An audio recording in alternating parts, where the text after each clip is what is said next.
Speaking of time, I'll pick it up because we can pick up some time here. Britt Baker and Tony Schiavone were at a spa.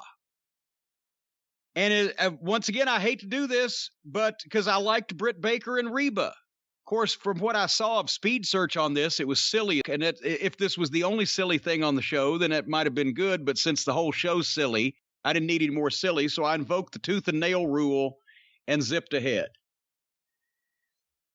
I watched the first 30 seconds of it and I realized just how silly it was going to be. And I said, you know what? After that last segment, there's no way I'm watching another segment of AEW comedy back to back. No way. So I fast forwarded. I didn't see it. But then we fast forwarded right into for the TV title on their anniversary show where all the titles are defended. Sounded like a Nick Goulas Night of Champions where he'd grab belts out of his fucking dresser drawer and say, oh, the Mid-America Tag Team title. We haven't, yeah, anyway. Cody against Pockets.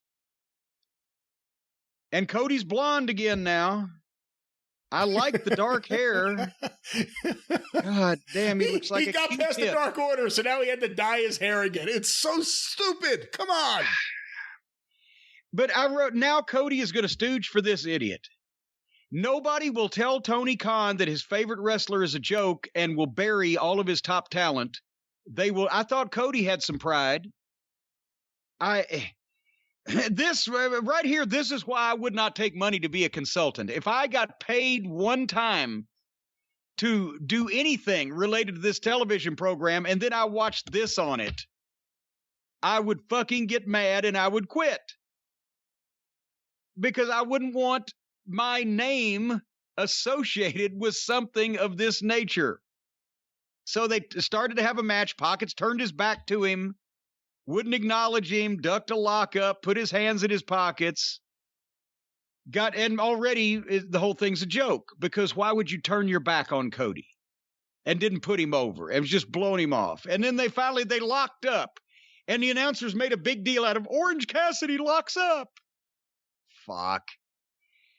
Cody got to go behind. Pockets slipped his arms in and put his hands in his pockets. And I wrote at that point, because everybody was waiting for me to just take this thing apart, and I hate to disappoint everybody, but here is what I wrote. I have too much respect for Dusty Rhodes to watch his son stooge for this fake fucking idiot half his size. It's a complete disgrace to the wrestling business. Good day.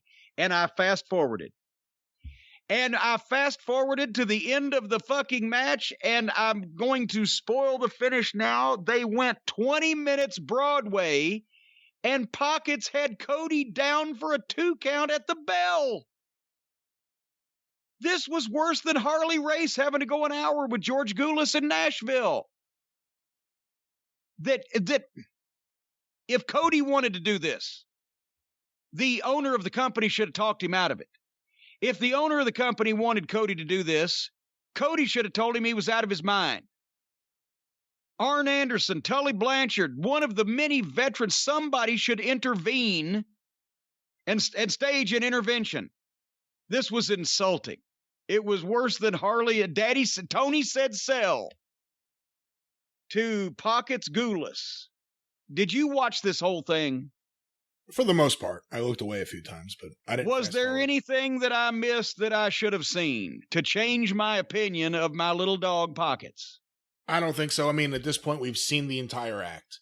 I know you don't like that word, but I'm sorry, it works here. Well, no, it works here. We've seen everybody's act because it's all just the same shit they do. Because they came from a world where they just went from rec center to rec center doing shit for different people and not on television. So they didn't have to do anything else. Yeah, we've seen his whole act. He's nonchalant. He puts his hands in his pockets. He doesn't take things seriously. And then all of a sudden, middle of the match, he shows you he can do something. It's not special. It's not special anymore to me. I don't know what other people think. He still looks like he looks like. So whether he can do shit or not, just because you can cut your own ear off doesn't mean you're Van Gogh. Just because he can do something doesn't mean he should. Immediately after this, Moxley and Archer are in another stagey fake backstage pull apart. And that's where I wrote, good God, this show is booked in a state home. People are fucking put away for the good of themselves and others in homes that are financed by the state. And they sit around and come up with shit like this.